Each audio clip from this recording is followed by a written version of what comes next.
Summer gardening. Living among the mountains, we have a rule of thumb around here when it comes to starting your garden. Don't start planting until all the snow has run off of the face of our closest mountain. Then, with no uncertainty, will you have frost damage. Even though the temperatures of April felt fine to me, I still had to wait. It was difficult, but I did wait for all the snow to melt off our nearest mountain before I planted anything. It's summertime now, and I have all the things in the ground that I could find room for. I want to see how the watermelon is coming along, so I grab my boots and gloves and my straw sun hat and head out. This is only my second attempt at growing watermelon. The first time the deer ate every single one when they were still tiny. We have a fence now. My hat now securely on my head, I follow the path in the grass to the garden and drag open the heavy cattle gate. The heat is strong today. Must be around 90 degrees. Along the first row are the strawberries. We've had a good harvest this year. They're maturing nicely, and each year brings more. Some are tart, some are sweet. For the most part, we've managed to beat the pests to the berries just in time. For the most part. Then there is the tall, proud echinacea bush, which took 4 years to bloom, but now I see is worth the wait. I haven't grown echinacea before, so I find them very interesting to watch. The stiff centers, like a hairbrush, and the delicate purple petals, alluring. If I were a bee, echinacea would be my first choice. And the jack-o'-lantern pumpkin plants. They have begun their steady creep up the fence. A fine, thick vine already working on that special kind of squash for Halloween. The second row has our snap peas and the watermelon vine. The peas are just hanging on amidst the harsh heat, but still producing. The watermelon's growing well. Each day it's a bit taller. I have the main vine tied up to a pole. I am trying out some vertical gardening. And near the bottom, its arms reach out long and winding like an octopus. I think I'll set up something else here, vertical for these, later, just to see how it goes.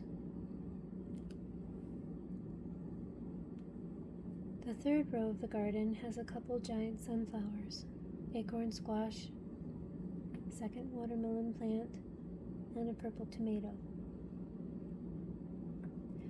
All doing well so far. The sunflowers have just opened up. The way they follow the sun is inspiring to me. They're seeking the thing in their world that helps make them feel their best. Not many other flowers tend to follow the sun this way. And once they're grown, if I were to have a few more, they could become a sunflower forest. So tall, their fuzzy, delicate stems turning into sturdy, strong trunks. The acorn squash's tendrils are like little green fingers, grabbing the red trellis as it climbs upwards. They wind delicately round and round. I love this squash, baked with salt, butter, and thyme, so delicious as a late summer or fall treat. The purple tomato I have found to be quite unique. Its color is almost black, with the darkest shade of purple. Then slice it open and the center is red. They are sweeter than the usual tomatoes, great for savory soups. The fourth row are the onions and kale, along with some nasturtiums. The kale is so pretty with its bright red veins. I haven't researched too much about companion gardening. I sort of prefer trial and error as I work. It brings more experience and genuineness to things. So I tend to mix and match each year. I do embrace diversity anyway. The nasturtiums, on the other hand, haven't even begun to bud yet. Perhaps my soil is too rich. Down the 5th row there is a single watermelon, 3rd one of the garden. It's all alone here because I tried carrots first but they didn't take. So the ambitious amateur watermelon grower that I am, I decided to give this one more space than the others to grow along the ground where the carrots were. I am curious to see how this one ends up compared to the vertically grown watermelons. As for the 6th and last row of the garden, there are more strawberries, a large mass of Virginia creeper, another squash plant, a couple tomatoes, and some wildflowers. These newly planted wildflowers I'm hoping I will find growing in other corners of our property later on down the road.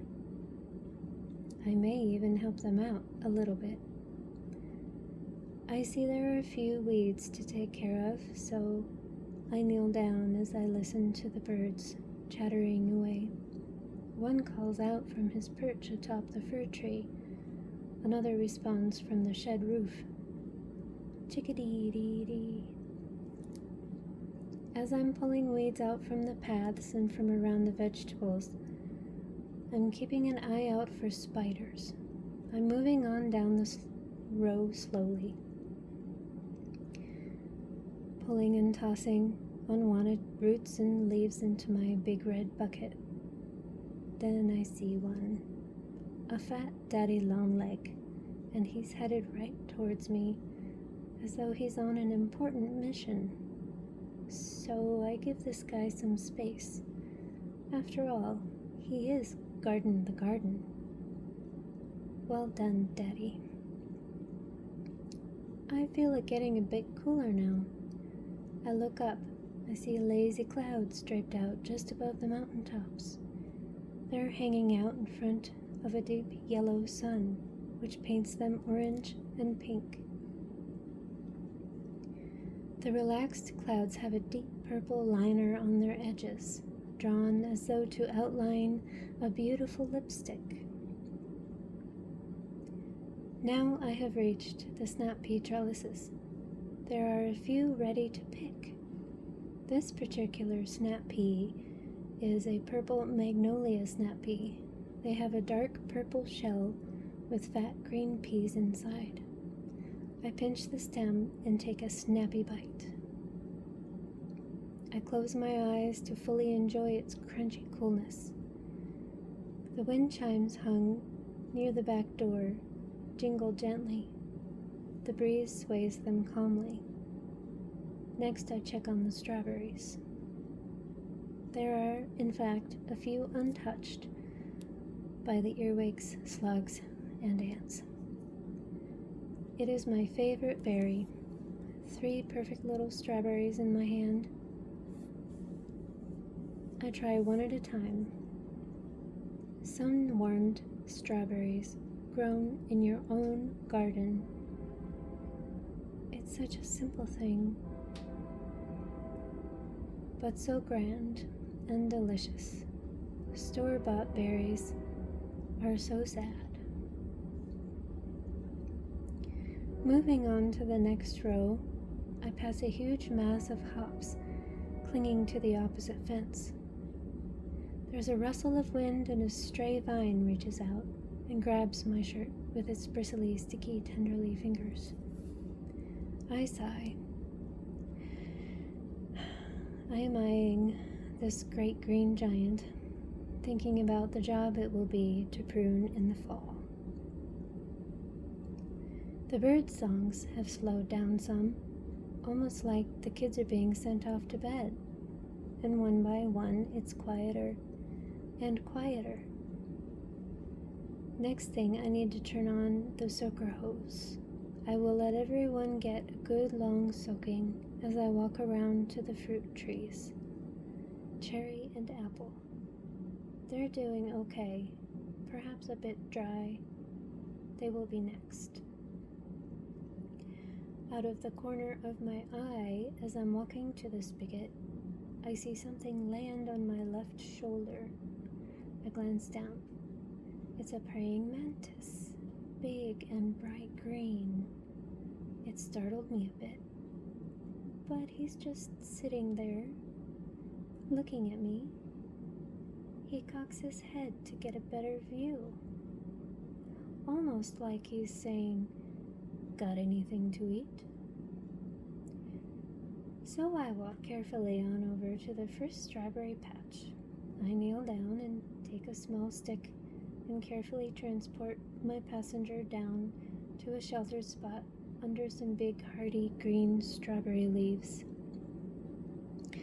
He is welcome to enjoy all the earwigs, slugs, and ants that he wants. Another friend garden the garden. I feel that soaker hoses are a small blessing. My garden is not very large, but having soakers water the garden from beneath as opposed to watering from above is overall better for the plants, less mildew, more consistency, and better for me, so I don't break my back with bending for each watering of every plant. Plus, I get more done in the meantime. The sky has gone gray with dark blue clouds. One last sliver of light rests along the topmost length of my great mountains. I notice more clouds are now huddled together over there to the west. I feel the winds blowing towards my face, moving easterly. So it's moving in, and I'm hoping that it will be rainy tonight. A gust of stronger wind comes up, flipping my hat off my head and pushing my hair up around my face. I can smell it. Rain. Time to wrap it up. I check over the garden. Do I have all my tools? What needs tying down is tied down. I go to turn off the spigot. I hope the fruit trees get the water they need from the storm tonight. The air feels heavy, moist too, even before the rain. Light is fading fast behind the distant giants that I call my home. Here it comes, a summer rain, beautiful, fresh, and warm.